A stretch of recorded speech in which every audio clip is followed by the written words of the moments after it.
Law of limitation के class 3 में हम लोग जिस टॉपिक को कवर करने वाले हैं वो है हमारा सेक्शन 2 जो डील करता है डेफिनेशन से। इसमें टोटल 14 डेफिनेशन दिया गया है जो आप सभी को पढ़ना जरूरी है क्योंकि आपके एग्जाम के पर्सपेक्टिव से ये इम्पोर्टेंट है। तो चलिए क्लास शुरू करते हैं। हेलो एवरीवन, मैं हूं श्रीकला श्रीवास्तव। आप सभी को पता ही है और मैंने पहले ही बता दिया कि आज की क्लास में हम लोग सेक्शन 2 के डेफिनेशन को पढ़ेंगे और याद करेंगे ड्यूरिंग क्लासिंग। तो सेक्शन 2 का सबसे पहला जो पॉइंट है वो है सेक्शन 2A जो डील करता है एप्लीकेंट से। पहले बेयर एक्ट के लैंग्वेज में पढ़ लेते हैं। Applicant include a petitioner any person from or through whom an applicant derives his right to apply. Any person whose state is represented by the applicant as executor, administrator or other representative. तो चलिए जानते हैं इसका मतलब क्या है। Applicant के अंदर पिटिशनर इंक्लूड होता है। एप्लीकेंट हम लोग किसको बोलेंगे? पिटिशनर को, वो पर्सन जो पिटिशन के लिए अप्लाई करता है। दूसरा है ऐसा कोई पर्सन जिसको राइट है अप्लाई करने का, मतलब जिसको एक ऐसे इंसान से ये राइट मिला है कि वो एज अ पिटिशनर अप्लाई कर सकता है, पिटिशन फाइल कर सकता है, जो ऐसा करने के लिए एलिजिबल है। और दूसरा ऐसा कोई पर्सन जो एज अ एग्जीक्यूटर, एडमिनिस्ट्रेटर और रिप्रेजेंटेटिव बनकर एक स्टेट मतलब प्रॉपर्टी को रिप्रेजेंट कर रहा हो। अब आता है हमारा सेक्शन 2B जो डील करता है एप्लीकेशन से। एप्लीकेशन के अंदर क्या इंक्लूड होता है? पिटीशन इंक्लूड होता है हमारा एप्लीकेशन के अंदर। सेक्शन 2C में दिया हुआ है bill of exchange. Bill of exchange का मतलब क्या होता है? मतलब हम लोग बिल ऑफ एक्सचेंज के अंदर क्या इंक्लूड करेंगे? तो बेयर एक्ट में लिखा है बिल ऑफ एक्सचेंज इंक्लूड हुंडी एंड अ चेक। मतलब कोई भी व्यापार करने के लिए हम लोग जो पैसा या कंसिडरेशन देते हैं आपस में एक दूसरे को, वो क्या होगा? तो वो होगा आपका हुंडी और चेक। हमारा अब आ जाता है सेक्शन 2D जो डील करता है बॉन्ड से। देखो बॉन्ड क्या होता है? एक ऐसा इंस्ट्रूमेंट होता है, एक ऐसा इंस्ट्रूमेंट होता है जिसमें क्या होता है, पहले हम लोग बेयर एक्ट पढ़ लेते हैं। Bond includes any instrument where by a person oblige himself to pay money to another on condition that the obligation shall be void if the specific act is performed or not performed as the case may be. मतलब एक ऐसा instrument जिसमें कोई person oblige himself खुद को liabilities में लाता है कि वो पैसा पे करेगा।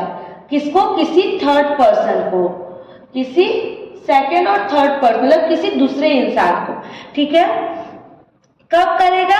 कुछ कंडीशंस होते हैं जो इस इंस्ट्रूमेंट्स में लिखे रहते हैं, इस डॉक्यूमेंट में लिखे रहते हैं कि अगर तुम कोई काम करते हो या तुम कोई काम नहीं करते जिससे ये कॉन्ट्रैक्ट वॉइड हो जाएगा। मतलब देखो इसको इस तरीके से समझते हैं कि तुम ऐसा कोई काम करोगे जो इसमें लिखा हुआ है कि तुमको या तो ये काम करना है या तो ये काम नहीं करना है। अगर तुम नहीं ये दोनों ऑब्लिगेशंस को फॉलो करते हो तो हम ये जो पैसा है तुमको देंगे। तो आई होप मैं आप सभी को अच्छे से समझा पाई हूँ ये वाला पॉइंट। अब हम लोग बात करते हैं सेक्शन 2E की जो डील करता है डिपेंडेंट के। देखो हम लोग जो एप्लीकेंट पढ़े थे उसी की तरह ये डिपेंडेंट भी है, जिसमें लिखा हुआ है कि डिपेंडेंट के अंदर कौन होता है? एनी पर्सन फ्रॉम और through whom a dependent derive his liability to be sued or any person whose state is represented by the dependent as executor, administrator और अदर रिप्रेजेंटेटिव। मतलब ऐसा कोई इंसान जिसके पास लायबिलिटी है खुद, मतलब वो उसके ऊपर सू किया जाएगा, इस तरीके का लायबिलिटी है किसके द्वारा? उस इंसान के द्वारा जिसपे जो एज अ डिपेंडेंट काम कर होगा, उसके द्वारा उसको ये चीज मिला होगा। ठीक है, और दूसरा है हमारा कि कोई एक ऐसा प्रॉपर्टी है जिसको कोई person as a executor, administrator और रिप्रेजेंटेटिव की तरह रिप्रेजेंट कर रहा होगा। अब है हमारा सेक्शन 2G जो डील करता है फॉरेन कंट्री से। फॉरेन कंट्री में सिंपल कह दिया है कि इंडिया को छोड़कर बाकी सारा देश, बाकी सारा कंट्री क्या है? Foreign country. क्या है? Foreign country. अब है सेक्शन 2H जो गुड फेथ से डील करता है। बेयर एक्ट में लिखा हुआ है nothing shall be deemed to be done in good faith which is not done with due care and attention. क्या बोला है? अगर केयर और अटेंशन से कोई काम नहीं हो रहा तो उसको हम लोग गुड फेथ नहीं कहेंगे। मतलब कोई भी काम अगर हम लोग केयर और अटेंशन से करते हैं तो वो क्या हो जाएगा? आपका गुड फेथ में किया हुआ काम हो जाएगा। ठीक है। अब है हमारा 2I जो डील करता है प्लेंटिफ से। प्लेंटिफ भी आपका डिफेंडेंट और एप्लीकेंट की डेफिनेशन की तरह है कि वो कोई पर्सन जिसके पास राइट है टू सू। किससे राइट मिला है? जिसके पास ये राइट होगा कि वो सू कर सकते हैं, उसी से मिला हुआ है ये राइट कि वो इंसान भी सू कर सकता है। सोचो ए है बी है, ए के पास पावर है कि वो सू कर सकता है किसी को, तो और ये ए जो है वो बी को ऑथराइज कर दिया कि मेरी जगह पे तुम जाकर सू करके आओ उसको, तो इसके पास राइट हो गया। ठीक है। फिर दूसरा इसके अंदर वही चीज है कि वो पर्सन जो किसी स्टेट को एग्जीक्यूटर, एडमिनिस्ट्रेटर और रिप्रेजेंटेटिव की तरह रिप्रेजेंट कर रहा होगा। अब है हमारा 2J जो डील करता है पीरियड ऑफ लिमिटेशन। यहाँ पे दो बात कही गई है। कितनी बात कही गई है? दो बात कही गई है। एक है शेड्यूल और दूसरा है आपका प्रिस्क्राइब पीरियड। ठीक है। शेड्यूल का है, इसमें पहले बेयर एक्ट पढ़ लेते हैं।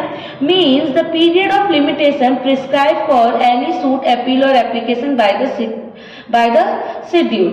अभी यहाँ तक जानते पहले कि इतना क्या लिखा है। मीन्स पीरियड ऑफ लिमिटेशन क्या होगा? वो होगा जो शेड्यूल में प्रिस्क्राइब किया गया है। किसके लिए किया गया है?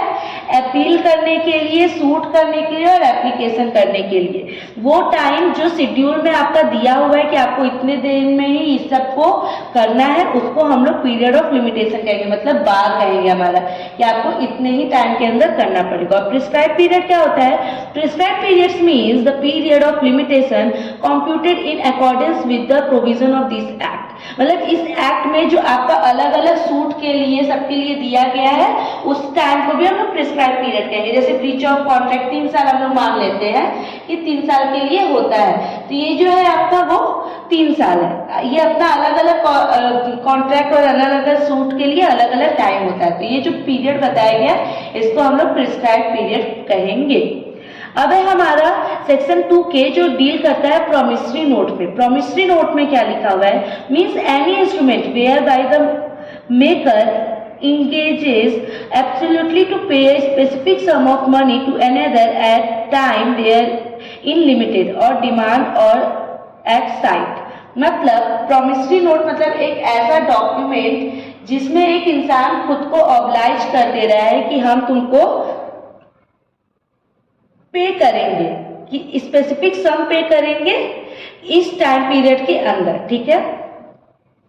और किसी अदर डिमांड या साइट के हिसाब पे वो बेस करके एक ऐसा प्रॉमिसरी नोट बना रहेगा, एक ऐसा आपका इंस्ट्रूमेंट बना होगा, डॉक्यूमेंट बना होगा जिसमें एक आदमी ए बी को बोला है कि हम इस पीरियड के अंदर इतना सम ऑफ मनी तुम्हारे डिमांड जो है उस हिसाब से हम पे कर देंगे। ठीक है। अब है हमारा 2L सूट। सूट के अंदर क्या होता है? Does not include an appeal और एप्लीकेशन। ये साफ साफ कह दिया कि सूट के अंदर अपील और एप्लीकेशन आपका इंक्लूड नहीं होता है। सूट मतलब सूट। ठीक है। टॉर्ट। टॉर्ट मतलब क्या होता है? टॉर्ट दिया है हमारा सेक्शन 2M में। Means a civil wrong which is not exclusively the breach of contract और ब्रीच ऑफ ट्रस्ट।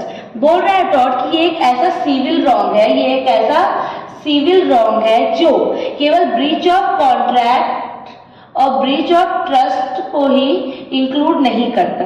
ये बहुत वास्ट है। ठीक है। अब है हमारा सेक्शन 2M जो डील करता है ट्रस्टी से। ट्रस्टी के अंदर कौन कौन क्या है? ये पहले ही बोल दिया कि ट्रस्टी के अंदर क्या क्या इंक्लूड नहीं होता है, मतलब इसको छोड़ के जो भी चीज होगा वो सब ट्रस्टी होगा। इसमें लिखा है does not include बेनामीदार, a mortgage remaining in possession after the mortgage has been satisfied or a person in a wrongfully possession without title। देखो इसमें क्या बोला है? सिंपल सा एक चीज बोला गया है कि इसके अंदर कौन कौन नहीं यूज होगा? बेनामीदार। ठीक है। एक ऐसा तुम्हारा मॉर्गेजी जिसका जो मॉर्गेज है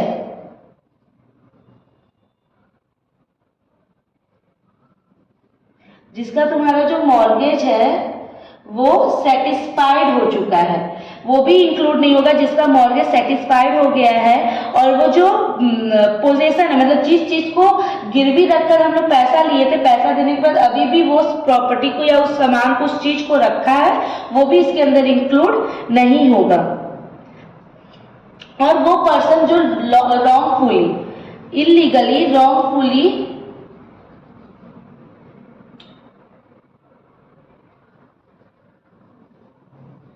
रॉन्गफुली किसी भी चीज को पोजेशन में रखा हुआ है, वो भी ट्रस्टी के अंदर नहीं आएगा आपका।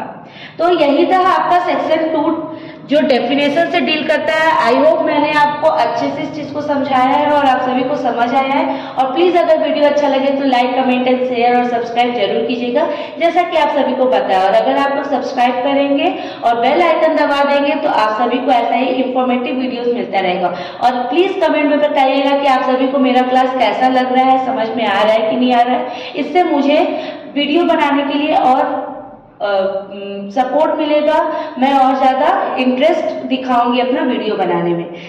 धन्यवाद।